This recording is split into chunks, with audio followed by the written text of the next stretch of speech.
ఇలా మీకు ఎన్ని కావాలితే శారీకి ఎన్ని వేసుకోవాలో అన్ని ఇలా చేసి ఇక్కడ చివరన గ్లూ అతికించి పక్కన పెట్టేసుకొని ఇప్పుడు మనం ఎలా చేయాలనేది ప్రాసెస్లోకి వెళ్ళిపోదామండి.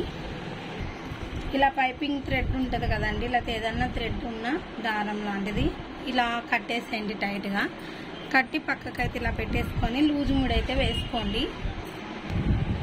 ఇప్పుడు మనము ఈ గ్లూతో అతికించుకున్న వైపు సైడ్ కాకుండా ఇటు సైడు మనం ఈ దారం కట్టుకున్నాం కదండి, ఇక్కడ మీకు ఎంత లెంత్ అయితే కావాలో అంటే ఎంత పొడుగులో మీరు పెట్టుకోవాలనుకుంటున్నారో అంత పొడుగు కరెక్ట్గా చూసి ఇలా సూదిలో 2 పేట్ల దారాన్ని అయితే ఎక్కించి పెట్టుకోండి. ఇలా చుట్టేసుకోవడమే, ఇక అస్సలు పోవండి, ఇలా చాలా టైట్గా వస్తాయి.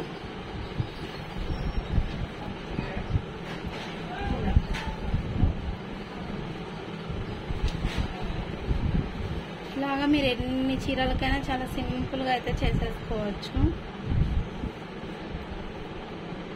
చూస్తున్నారు కదా, ఇప్పుడు మనం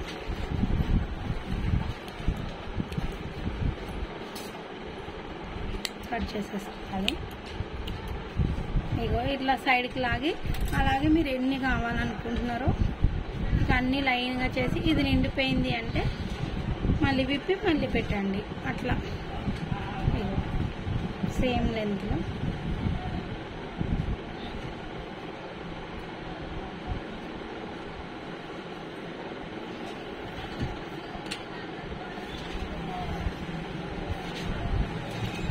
ఇంతేనండి, చాలా సింపుల్గా అయితే చేసేయచ్చు. ఏదో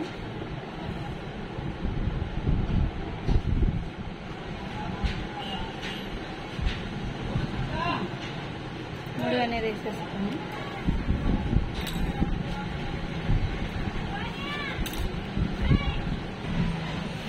ఇది సెకండ్స్ కూడా ఇట్లాగే మీరు ఎన్ని వేసుకోవాలనుకుంటే అన్నీ కూడా ఇలా వేసేసుకోవడమేనండి. ఈ ముడి అన్నది వెనక సైడ్ వెళ్ళిపోతుంది, మనకు కనిపించదు, ఇటు సైడే కనిపిస్తుంది అనమాట నీట్గా.